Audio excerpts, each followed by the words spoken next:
The Los Angeles Lakers are in a really weird spot because you could make the argument that if this team was healthy, they'd still be playing today. But of course, the way this season has gone, you could make that argument for just about any team. But check me out. If every team was healthy, I think there's a serious shot that the Lakers are still playing basketball. I think when you have Anthony Davis and LeBron James, you always have a shot. You always have a chance to win a championship. But for me, this season was kind of weird for the Los Angeles Lakers. I can't put my finger on it, but something just felt off. Last season, the Lakers felt like a team that was on a mission. Look, I'm not trying to be dramatic, but they felt like a team that was destined for greatness. When everybody buys in on the basketball floor and everybody's playing for each other, basketball can be beautiful. But when guys are focused on themselves and trying to get their own individual accolades, sometimes things can get pretty ugly. I've watched a lot of basketball in my life, so I feel safe giving you guys this opinion. Even if you disagree with it, I completely understand. But in my opinion, I think I'd rather players that just kind of play hard than players who may have more talent but are playing for themselves or are just playing with no motivation. In basketball, you're going to be hot, you're going to be cold. Even the hottest of shooters have cold nights. I've seen Steph Curry look like he can't throw a brick in the ocean at times. Look, it happens. I understand. If you're not a star, I think the most consistent thing you could bring to a game is your energy. When your shots aren't falling, you could still affect the game in different ways. Kevin Durant had a great quote: "Hard work beats talent when talent fails to work hard." The best players in today's game, the best players in the game of basketball, weren't just talented. They were gym rats. They were guys who left it all on the floor. The 2020-2021 Lakers were talented, but I question their chemistry. I question their motive, and I question if they truly left everything on the floor. This offseason, the Lakers need to retool in a big way. LeBron James is going to be 37 sooner rather than later. The clock is ticking, and I'm sure the Lakers want to make the most of their time. This video, we have a ton to discuss regarding the Los Angeles Lakers. I'm talking contracts on contracts, moves on moves. But before we go any further, we have to get a word from our sponsor. I want to give a major shout out to Cove for sponsoring this video. Their speaker, the Commuter 2, is hands down one of the best speakers that I've ever owned. The Commuter 2 is taking Bluetooth speakers to an entirely new level. If you love a good listening experience, you're going to love Cove. Cove has a 360 surround stereo system that's optimal for any environment. Parties, hoop sessions, whatever, Cove has you covered. And if you're not going for surround sound, you could just split the speakers up. Splitting the speakers up gives you that good right-left sound that so many people covet. The Commuter 2 is also super portable, but just because the speaker is portable, that doesn't mean that it's lacking any quality or power. If for any particular reason you don't believe me, see how good their subwoofers are for yourself. I'm telling you, they're no joke. The Commuter 2 normally retails for $229.99. But since Cove came in clutch this video, you guys could get the Commuter 2 for $75.90. To cash in on your 67% discount, click my link in the description box or use code GetLikeCoop at checkout. Again, I want to give a major shout out to Cove for sponsoring this video. Coming into the 2020-2021 season, the Lakers made a series of moves that they thought would position them for another championship. One of those moves included acquiring guard Dennis Schroder from the Oklahoma City Thunder. The Lakers would trade Danny Green and the draft rights to Jaden McDaniels. When this trade went down, I couldn't think of a Lakers fan that was not happy. Danny Green became a notorious scapegoat and punching bag for the Los Angeles Lakers. Honestly, somewhere along the lines, I really did feel bad for Danny Green because it's not like he was a bad player for the Lakers.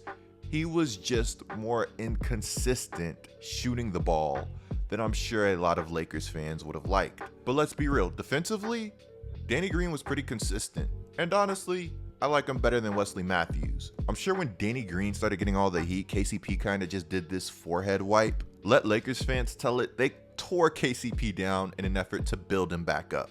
Shout out KCP though, man. My boy got right. In OKC, Schroder averaged 18.9 points, 4 assists, and 3.6 rebounds in 65 games. Here's the kicker. In those 65 games, Schroder only started 2. Regardless, the Lakers needed another shot creator and another playmaker, and of course somebody that could defend and knock down shots when called upon. Schroder in OKC shot 39% from the three-point line, and let me remind you again, he was averaging nearly 20 points per game. With Schroder, the Lakers got younger, more athletic, and they got a guy that could put the ball in the basket. Schroder would promptly enter the Lakers starting lineup alongside Anthony Davis and LeBron James. As good as Anthony Davis and LeBron James are, it was clear that this duo needed somebody that could help take some pressure off of them. And it's also clear that a year after the Schroder trade, that this duo still needs another guy that could alleviate them of some pressure. But here's the thing, this year's free agency class, while it does have some top end talent, it's overall pretty weak. And when classes are weak like this, bad players get overpaid by bad teams. And hey, I'm going to keep it a stack with you guys, even sometimes by good teams. I like Luke Kennard. I think he's a solid player. But should have Luke Kennard got $64 million from the Clippers last season? I'm going to just put a question mark on the screen and let's keep it pushing. Mid-season, Dennis Schroder turned down a 4-year, $84 million contract extension from the Los Angeles Lakers. 4 years, $84 million is $21 million per year. To be honest with you guys, I was shocked the Lakers even offered this contract. Following up the talks of Schroder denying the contract, he said that, it's a crazy business. At the end of the day, I want my season to play out. I said that I want to see my options. I for sure want to be a Laker, but I still want to see my options. After 8 years, it's my first time seeing what other people, other clubs have interest in me. That's what I said too, but nobody mentioned that to the media. Everybody's saying I just want to sign long-term with the Lakers. Okay, Schroder, I see the logic. You just want to be a free agent. You want to see what it's like. You want to make sure that you accept the best deal for you. Because after all, if the Lakers are offering you $21 million during the season, imagine what you could get from other teams after it. I'll never be mad at a player for betting on themselves, even though, unfortunately, it doesn't always work out.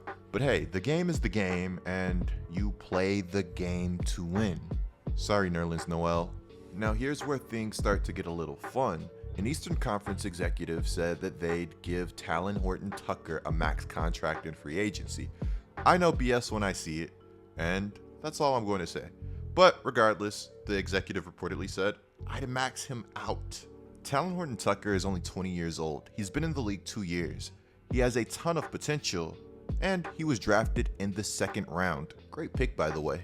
With THT being a 2nd round pick, his contract is a little different than somebody that may have been picked in the 1st round, meaning that he's already entering restricted free agency. I've been seeing reports around the net that teams may be interested in giving THT and Caruso $12+ million per year. And look, this year's free agency class sucks. If you see THT as a young player with a ton of talent and you're a bad team with cap space, why not try to get him? Why not get the Lakers into a bidding war? Now look, I'm not sure that the Lakers are going to lose THT. I don't think they are, but if they did and they didn't re-sign Schroder, not trading for Kyle Lowry becomes that much more questionable, because reportedly the Kyle Lowry trade talks fell apart because the Lakers did not want to part ways with THT.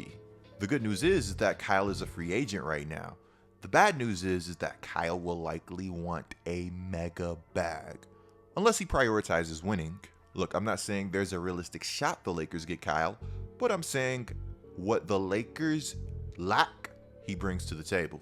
The same with Mike Conley, and the same with Derrick Rose, who is also a much cheaper option.